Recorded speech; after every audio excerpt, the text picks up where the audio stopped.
ನಮಸ್ತೆ ಎಲ್ರಿಗೂ, ಹೇಗಿದ್ದೀರಾ?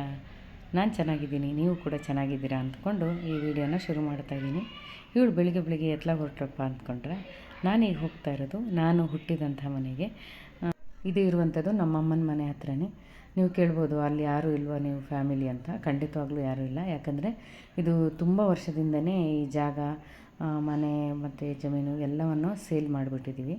ಆದ್ರೂ ನಾನಿಗೆ ಹೋದರೆ ಪ್ರತಿ ಸರಿನೂ ಆ ಮನೆಗೆ ಹೋಗಿ ಬರ್ತೀನಿ. ಯಾಕೆಂದರೆ ಆ ಮನೆಗೆ ಹೋದ ತಕ್ಷಣ ಸಿಗುವಂಥ ಖುಷಿ, ನೆಮ್ಮದಿನೇ ಬೇರೆ. ಹಾಗಾಗಿ ನಾನು ಅಲ್ಲಿ ಹೋಗೋದನ್ನು ತಪ್ಪಿಸೋದಿಲ್ಲ. ಇವತ್ತು ಕೂಡ ನನ್ನ ಫ್ರೆಂಡ್ಸ್ ಬಂದಿದ್ದರು, ಅವರನ್ನು ಕರ್ಕೊಂಡು ನಾನು ಹೋಗ್ತಾ ಇದ್ದೀನಿ. ನಮ್ಮೂರಲ್ಲಿ ಇದಿರುವಂಥದ್ದು ಕೊನೆ ಮನೆ ಅಂತ ಹೇಳ್ಬೋದು. ಯಾಕಂದರೆ ಈ ಮನೆ ದಾಟಿದ ಮೇಲೆ ದೊಡ್ಡ ಕಾಡು ಸಿಗುತ್ತೆ. ಕಾಡು ದಾಟಿದರೆ ಮಾತ್ರ ಪಕ್ಕದೂರಿಗೆ ಹೋಗ್ಬೋದು.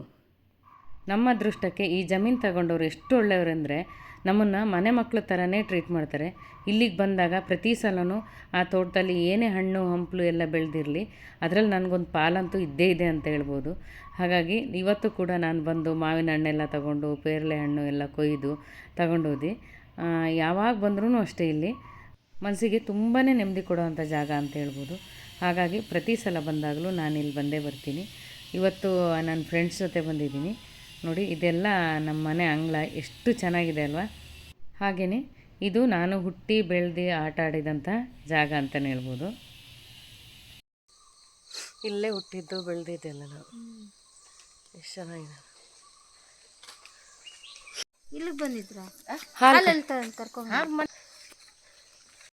ನಮ್ಮಮ್ಮ ಈಗಲೂ ಅಲ್ಲಿ ಹೋಗಿದ ತಕ್ಷಣ ಮೊದಲು ಮಾಡೋ ಕೆಲಸ ಅಂದರೆ, ಅಲ್ಲಿ ನಮ್ಮ ದೇವಸ್ಥಾನ ಇತ್ತು, ಆ ದೇವಸ್ಥಾನಕ್ಕೆ ಫಸ್ಟು ಪೂಜೆ ಮಾಡ್ತಾರೆ. ಈಗಲೂ ಕೂಡ ಅಮ್ಮ ಪೂಜೆಗೆಲ್ಲ ರೆಡಿ ಮಾಡ್ಕೋತಾ ಇದ್ದಾರೆ. ಹಾಗೆ ನಾವು ಮುಂದಕ್ಕೆ ಬಂದರೆ ನೋಡಿ, ಎಷ್ಟು ಸುಂದರವಾದ ವಾತಾವರಣ ಕಾಣುತ್ತೆ ಅಂತೇಳಿ. ನಾವು ಹೋಗುವಾಗ ಸೂರ್ಯ ಇನ್ನೂ ಹುಟ್ಟೇ ಇರಲಿಲ್ಲ, ಸ್ವಲ್ಪ ಬೆಳಕಾಗ್ತಾ ಇತ್ತು ಅಷ್ಟೇ. ನಮ್ಮ ಕರಿಯ ನಮ್ಮನ್ನು ಮೀರಿಸ್ಕೊಂಡು ಓಡೋಗ್ತಾ ಇದ್ದ. ಅಲ್ಲಿ ಹೋದಾಗ ಪೇರಳೆ ಹಣ್ಣು ಕೊಯ್ಯೋದು, ಹಲಸಿನ ಹಣ್ಣು ಕೊಯ್ಯೋದು, ಹೀಗೆ ಉದ್ದಕ್ಕೆ ಹೋದರೆ ಮಾವಿನ ಹಣ್ಣಿನ ಮರ, ಪೇರಳೆ ಹಣ್ಣಿನ ಮರ ಎಲ್ಲ ಸಿಗುತ್ತೆ. ಅದ್ರ ಜೊತೆ ನೋಡಿ ತೋಟನೂ ನೋಡಿ ಎಷ್ಟು ಚೆನ್ನಾಗಿದೆ ಅಲ್ವಾ? ಇದೇನು ನೀರು? ಕೆರೆ. ನೀನು ಹೇಳೋದೇ ನಮ್ಗೆ ಅರ್ಥ ಆಗಲ್ಲ. ಒಂದು ನಿಮಿಷ ಆದ್ಮೇಲೆ ನೀವು ಸೋಲಿದು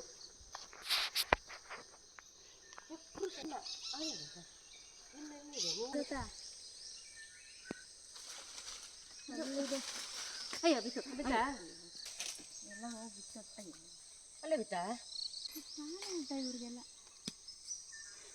ನೀರು ಮಳೆ ಇಲ್ಲ. ಬಿಡ್ಲ ಬಿಡು. ಮಾವಿನ ಹಣ್ಣು ಕೊಯ್ಕೊಂಬರೋಣ.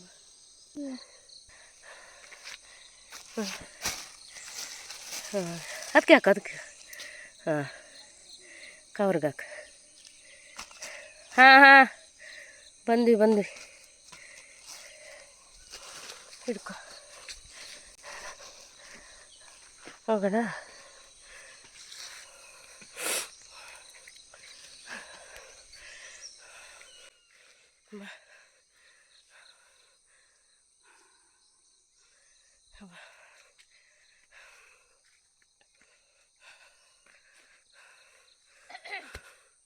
ನಾನು ಪೇರಳೆ ಹಣ್ಣು ಎಲ್ಲ ಕೊಯ್ಕೊಂಡೆ. ನಮ್ಮಮ್ಮ ನೋಡಿ ಇಲ್ಲಿ ಮರ ಹತ್ತುತ್ತಾ ಇದ್ದಾರೆ. ಅವ್ರು ಮರ ಹತ್ತೋದ್ರಲ್ಲಿ ಎಕ್ಸ್ಪರ್ಟ್ ಮಾರ್ರೆ. ಈಗೆಲ್ಲ ಏಣಿ ಇಟ್ಕೊಂಡು ಹತ್ತುತ್ತಾರೆ. ನಾವು ಚಿಕ್ಕವರಿರ್ತಾ ಏಣಿ ಎಲ್ಲ ಏನೂ ಬೇಡವಾಗಿತ್ತು. ಹಾಗೇನೆ ದೊಡ್ಡ ದೊಡ್ಡ ಮರ ಎಲ್ಲ ಹತ್ಬಿಟ್ಟು ನಮ್ಗೆ ಹಲಸಿನ ಹಣ್ಣು, ಮಾವಿನ ಹಣ್ಣು ಎಲ್ಲ ಕೊಯ್ಕೊಡೋರು.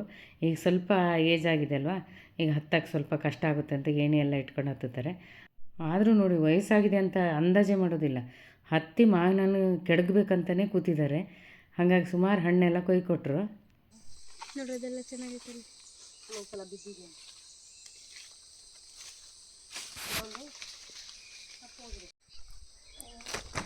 ನೆಚ್ಚಿಗೆ ಬಿತ್ತು. ಇಷ್ಟೊಂದು ಸಾಕಲ್ವಾ? ಇಷ್ಟೊಂದು ಅರ್ಧ ಮುಟ್ಟ ಇದೆ. ಸಾಕು ಬಾ. ಇಲ್ಲ, ಅದು ಬರ ಚಿಗುರುತ್ತೆ. ಈಗ ಜಾಸ್ತಿ ಇದೆಯಲ್ಲ, ನಿಧಾನಕ್ಕೆ ಕಿತ್ಕೊಂಡು ಕುತ್ಕೊಳ್ಳೋಕ್ಕಾಗಲ್ಲ. ಅದು ಹಿಂಗೆ ಮುರ್ಕೊಂಡ್ರೆ ಸ್ವಲ್ಪ ನಿಧಾನಕ್ಕೆ ಬಿಡಿಸ್ಕೊಂಡು ಸಾಕಾ? ಹುಡುಗಿ ಎಷ್ಟು ಮೆಣಸಿನ್ಕಾಯಿ ಬೇಕೆ? ಇಷ್ಟು ಖಾರದ್ದು.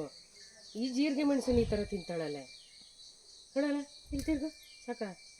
ಹಾಂ, ಎಷ್ಟು ಖಾರ ಇದು ಇದನ್ನು ತಿಂತೀನಿ ಅಂತಾಳಲ್ಲ. ತಗಡ್ಕ. ಇಲ್ಲಿ ದೇವಸ್ಥಾನ ಇತ್ತಾ? ಮತ್ತು ಇಲ್ಲೆಲ್ಲ ಕೋಲ ಆಗ್ತಾ ಇತ್ತು, ಇಲ್ಲೆಲ್ಲ ಫುಲ್ಲು ಜನ ಕುತ್ಕೋತಾ ಇತ್ತು. ಅಲ್ಲೇ ನಿಮ್ಮ ತಾತ ಏನಕ್ಕೆ ಮಾರಿದ್ದೀರಿ? ಅದು ಅವಾಗ ಅನಿವಾರ್ಯ ಆಯ್ತು. ಇದೆಂತದ ಅದು ಬೊಂಬೆ ಮಲ್ಲಿ ಆಗುತ್ತಾ? ನಾನು ಬುಡ ಸಮೇತ ಬಂದರೆ ಚೆನ್ನಾಗಿರುತ್ತೆ ಕಣೆ. ಬರುತ್ತೆ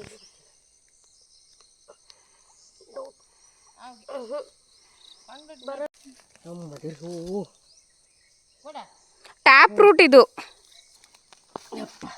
ಚೆನ್ನಾಗಿ ಸಾಕಲ್ಲ. ಇದೊಂದು ಅಲ್ಲಿ ನೆಟ್ಟಿದ್ದೀನಿ ಗಿಡ, ಆದರೆ ಅದು ಕಸಿ ಗಿಡ, ಅದ್ರ ಹೂವೇ ಬರಲ್ಲ.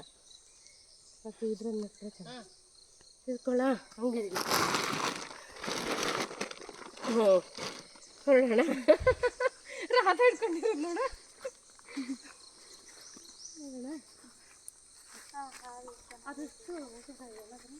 ಮಾವಿನ ಹಣ್ಣು ಮತ್ತು ಪೇರಳೆ ಹಣ್ಣು ಕೊಯ್ಕೊಂಡು ಈಗ ಮನೆಗೆ ಹೋಗೋಣ ಅಂತ ಹೊರಟ್ವಿ. ನನ್ನ ಫ್ರೆಂಡ್ಗಂತೂ ಈ ಜಾಗ ನೋಡಿ ತುಂಬಾ ಇಷ್ಟ ಆಯಿತು.